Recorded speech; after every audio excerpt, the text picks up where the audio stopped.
Živijo, pozdravljeni na mojem tečaju o tem, kako ugotoviti, ali je moški dober.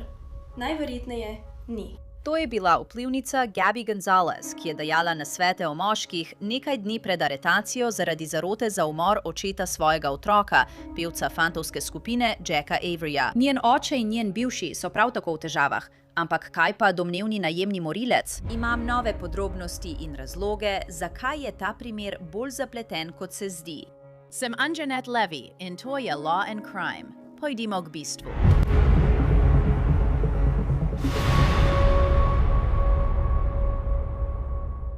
Veste, obstaja tisti stari rek, zadeva se zapleta. In ko gre za tiktokerko Gabby Gonzalez, njenega očeta in domnevni načrt za umor Gabbyjinega bivšega Jacka Averyja, ima zgodba nov preobrat.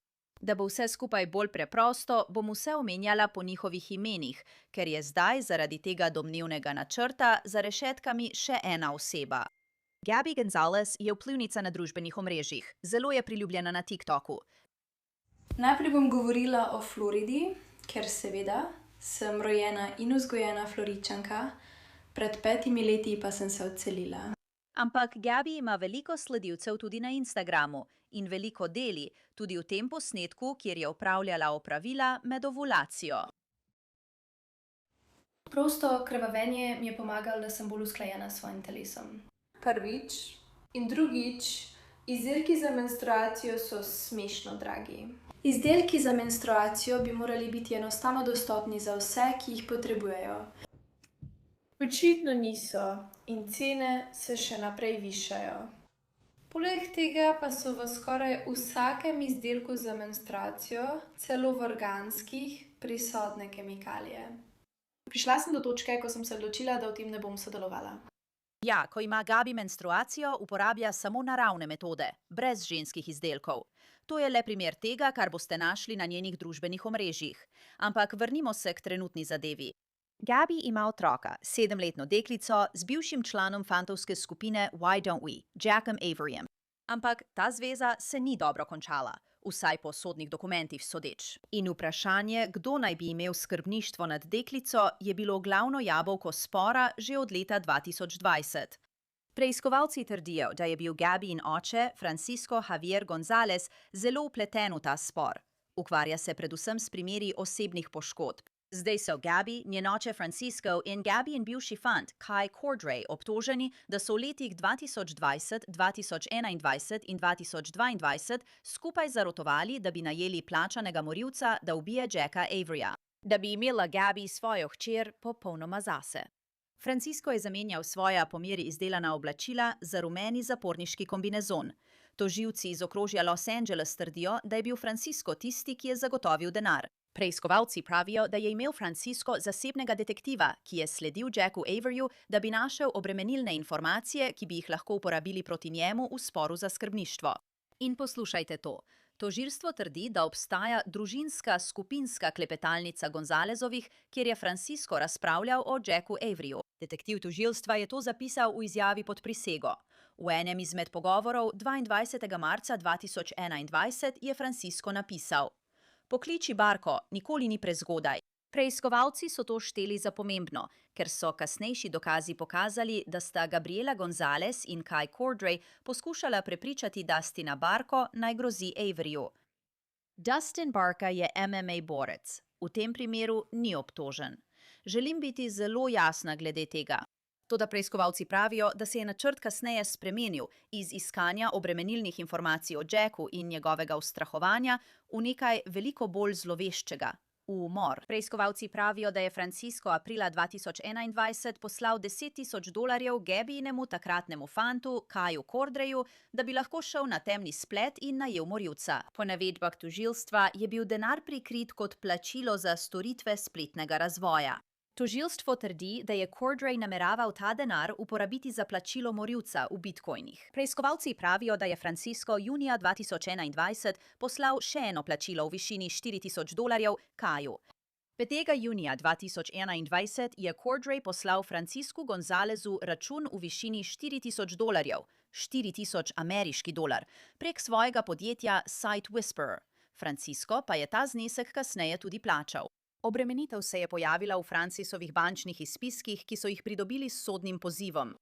Cordray je kasneje izjavil, da dejansko ni opravil storitev spletnega razvoja in da je verjel, da je bil namen računa le krinka. Sodni zapisi navajajo, da naj bi dodatne $4,000 uporabili za najem strokovnega morilca in da naj bi Kai dostopal do temnega spleta pod vzdevkom Lizard King 69. Ampak uganite kaj? Ta morilec ni bil pravi morilec. Bil je agent, zvezni agent, policist, pravi agent FBI, vsaj tako pravi tožilstvo v Los Angelesu. Tako je, tožilstvo pravi, da je bila oseba, s katero je Kai govoril na temnem spletu, in oseba, s katero je Francisco kasneje govoril po telefonu v šifrah, prikriti agent FBI, ki se je izdajal za morilca. Preiskovalci pravijo, da imajo posnete pogovore med prikritim agentom FBI in Franciscom iz leta 2021. Kasneje, oktobra 2020, so preiskovalci povedali, da sta Kai in Gabby v posnetih klicih razpravljala o načrtu in o možnosti, da bi ju lahko razkrili. Sva so starša. Jaz skrbim za zdravniške preglede, zobozdravniške preglede in termine za terapije. Seveda, naročeni umor Jacka Averyja ni bil nikoli izveden. Gabi že po 2 letih premora spet začela objavljati na družbenih omrežjih, vendar preiskava ni prenehala. Nekaj dni pred aretacijo je Gabi na Instagramu objavila zapis o moških. Potem so moški pač takšni, kakršni so. Ne spreminjajo se. Dobiš, kar dobiš. Torej, kakršen je moški na začetku, takšen bo najverjetneje ostal zavedno. Vem, to je res strašljivo, ker se ženske vedno razvijamo, prilagajamo, spreminjamo, odkrivamo nove dele sebe, vračamo stare dele sebe. Resnično postajamo nekaj povsem novega, dobesedno vsak dan. Hkrati pa ohranjamo svoje bistvo. In potem so tukaj moški.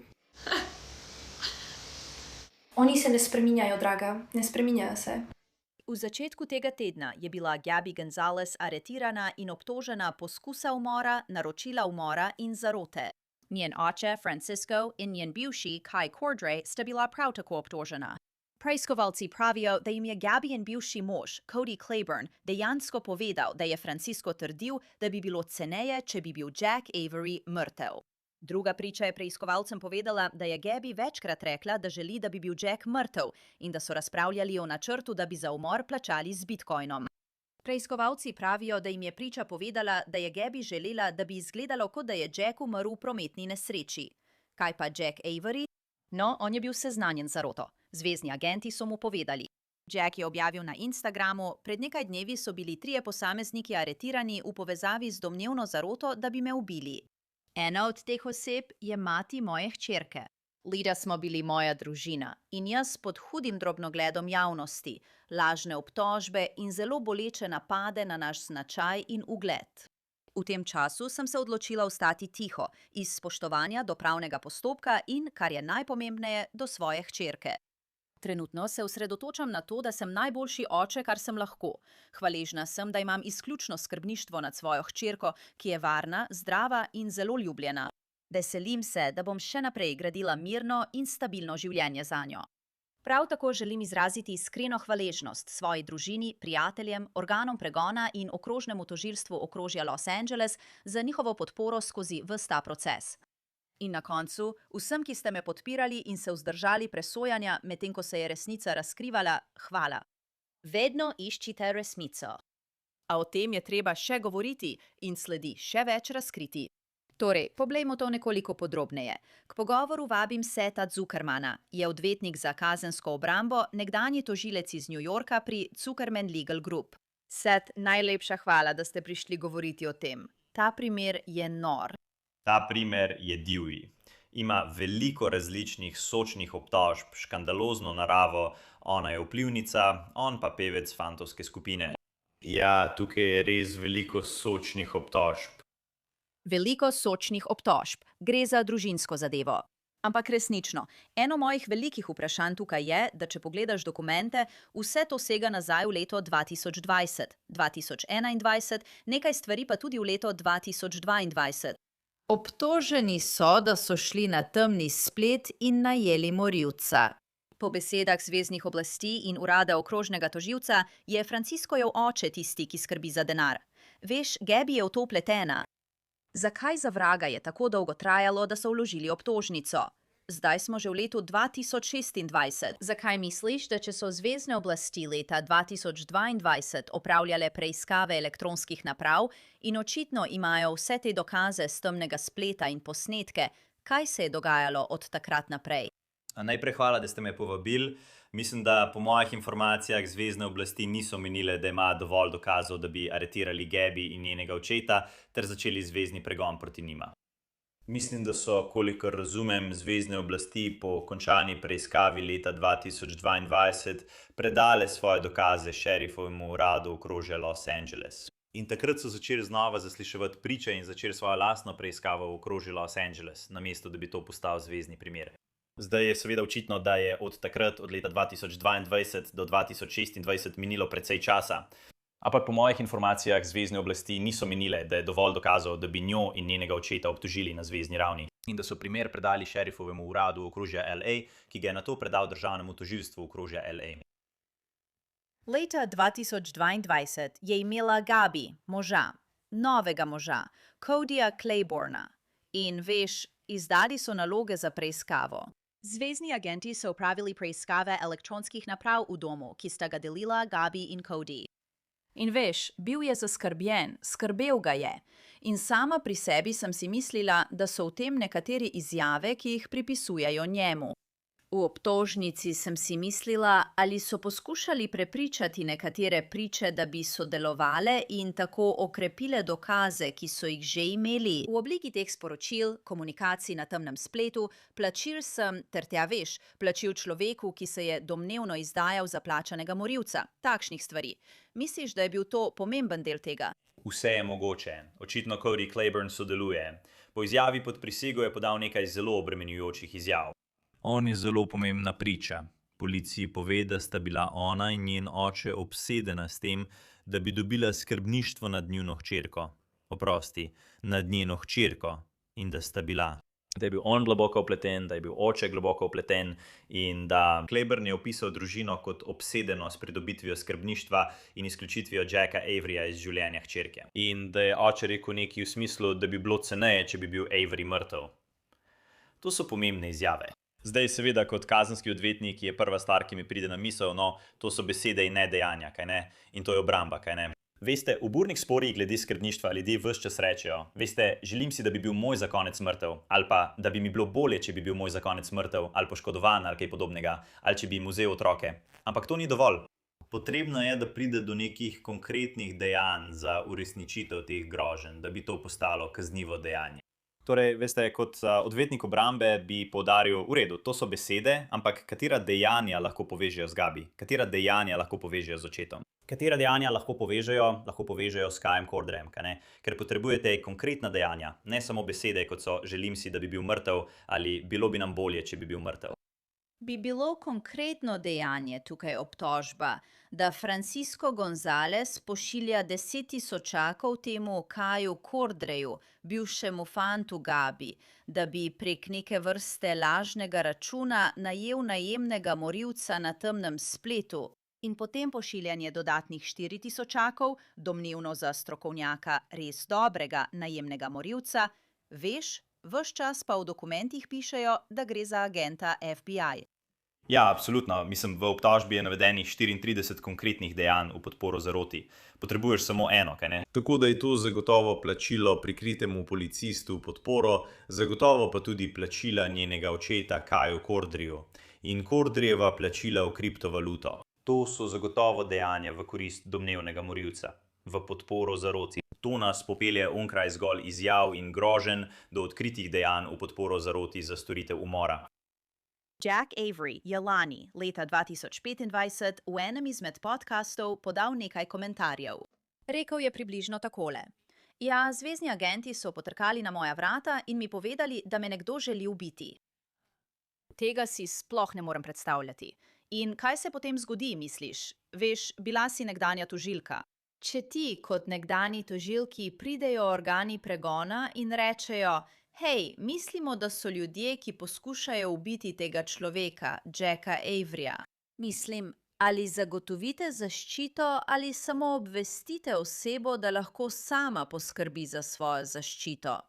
Kako se to obravnava? Obstaja veliko različnih načinov, kako se to lahko obravnava in je odvisno od resnosti groženj ter od tega, kakšni ukrepi so bili sprejeti za podporo tem grožnjam, kaj ne.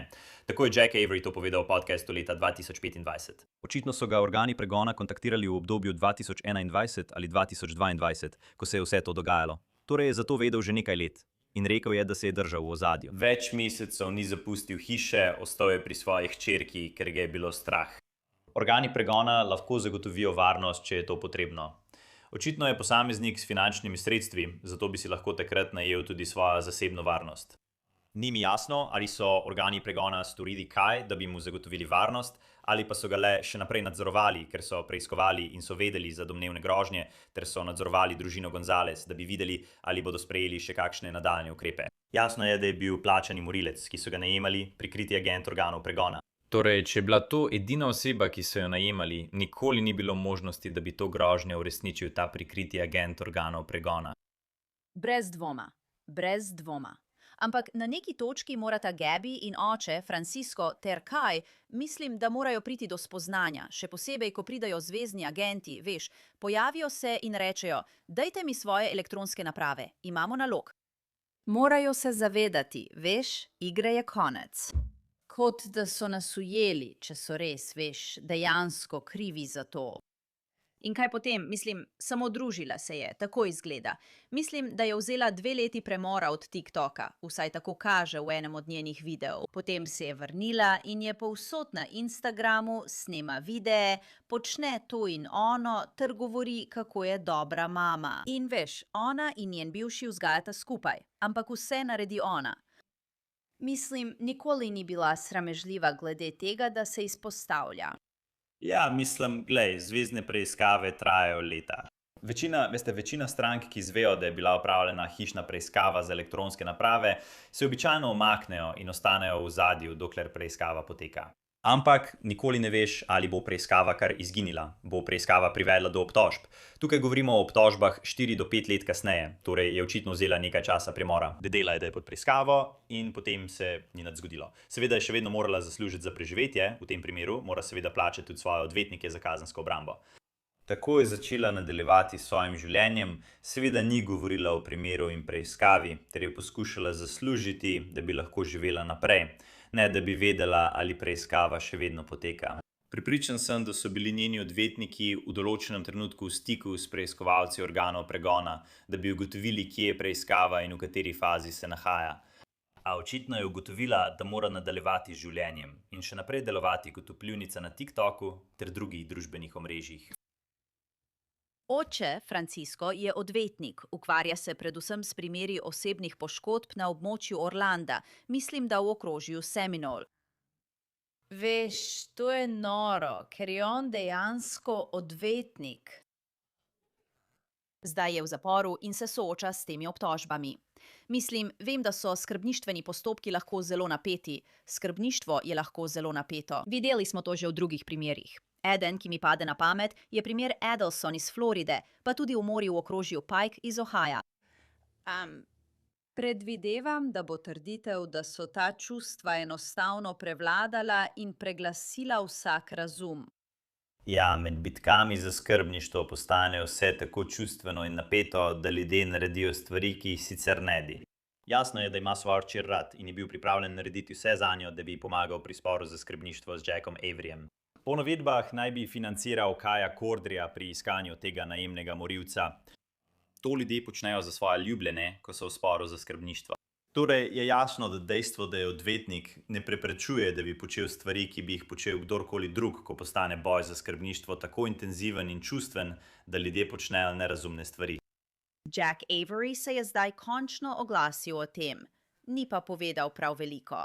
Zdaj je na Instagramu objava, v kateri govori o tem, kako sta bila on in njegova družina izpostavljena presoji javnosti, lažnim obtožbam, globoko bolečim napadom na njihov značaj in ugled. V tem času sem se odločila ostati tiho iz spoštovanja do pravnega postopka.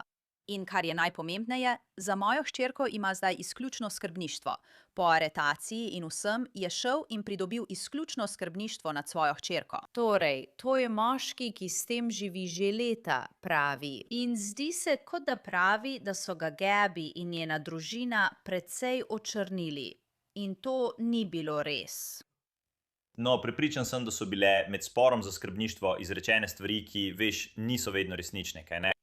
Stvari postanejo napete, ljudje izrekajo obtožbe, poskušajo ujeti ljudi v past. Zaprisežena izjava govori o stvarih, ki jih je njen oče poskušal narediti, še preden je najel morilca in poskušal pridobiti skrbništvo, izrekel obtožbe proti Jacku Averyju. Tako da ja, mislim, zdi se, da je moral prenesti veliko lažnih obtožb in težkih trenutkov. In potem seveda, ko je izvedel, da je FBI to preiskoval že pred leti, ni mogel narediti veliko drugega, kot da živi svoje življenje in poskuša zaščititi sebe in svojo hčer. Zato je smiselno, da je po aretaciji zahteval polno skrbništvo in seveda ga je tudi dobil. In zdaj samo poskuša zaščititi sebe in svojo hčer, ker se bo ta primer nadaljeval. In bo veliko medijske pozornosti namenjene temu. Moral bo pričati, če bo ta primer šel na sojenje. In to bo vplivalo nanj in na njegovo hčer, ko bosta šla naprej. Ja, in to bo trajalo leta, predvidevam. To se ne bo hitro zaključilo, ker bo elektronske podatke trajalo zelo dolgo pregledati. Veš, ena od stvari, ki so prišle na dan na sodišču, tožilci pravijo, da je Gabby želela dokaz, da je Jack mrtev. Želela je njegov mezinec. To je kot mafijske zadeve. Kot nekaj, kar bi videl v filmu ali kaj podobnega. Se ti ne zdi malo noro, Seth? Res je. Ko sem prebral obtožbo glede mezinca, sem mislil, da bo tukaj imela dobro obrambo. V smislu, da je bil vpleten njen oče. Kaj je bil vpleten? Koliko je ona sploh vedela? Ker veš, lahko bi rekla marsikaj, da ga želi umakniti iz enačbe in da želi polno skrbništvo. Ampak potem pa dejanja. In ko reče, da želi dokaz o njegovi smrti, vključno z njegovim mezincem, to res zveni kot iz mafijskega filma.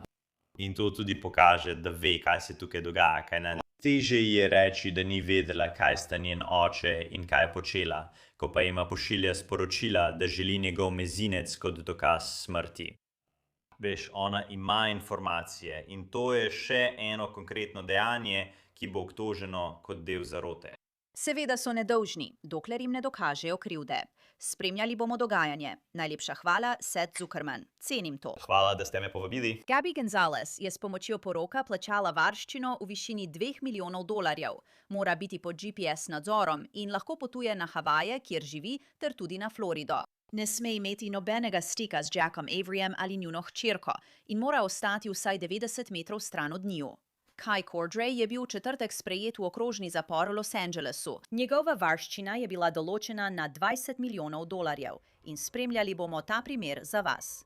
To je vse za to epizodo Crime Fix. Sem Anjanet Levi. Najlepša hvala, da ste bili z mano. Se vidimo tukaj spet naslednji teden.